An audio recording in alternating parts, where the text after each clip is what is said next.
সালমান তো অনেক বড় মাপের শিল্পী ছিলেন।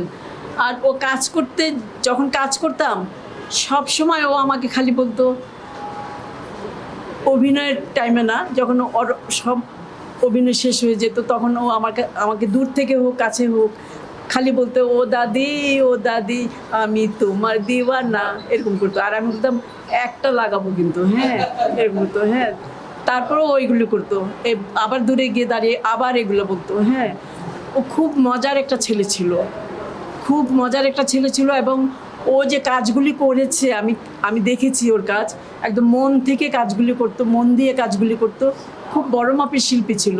আল্লাহ খুব তাড়াতাড়ি ওকে নিয়ে গেছে, আল্লাহ ওকে জান্নাতবাসী করুক, আমি এই দোয়া করি। ডিপজল সাহেবের কথা বলে, উনি অন্যরকম, আসলে বড় বড় মনের মানুষ। সে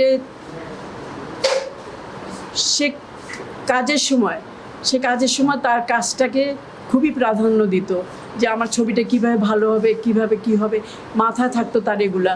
আর উনি শিল্পীদেরকে যত্ন, কোনো তুলনা হয় না, মানে যার যা লাগবে তাও ওনার কাজটা যেন খুশিতে করে সবাই, এই চেষ্টাটা তার ছিল।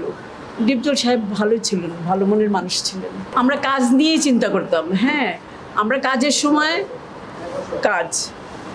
কাজটা, আমার কাজ শেষ হয়ে গেলে তখন দরকার হলে কথা বলতাম, কোনো ব্যাপার না। কিন্তু কারো কাজে আমার কথার জন্য ব্যাঘাত ঘটুক এগুলি চিন্তা করতাম না। যে আরও চেষ্টা করতাম যে এই কাজটা যদি ও যদি এরকম না বললে, যদি এরকমভাবে যদি ডেলিভারিটা দিত মনে হয় ভালো হতো। তো ভয়ে ভয়ে যেতাম, ভয়ে ভয়ে গিয়ে বলতাম যে তুমি না এইভাবে বলে দেখো তো একবার কেমন লাগে, হ্যাঁ। এগুলো আমরা করতাম।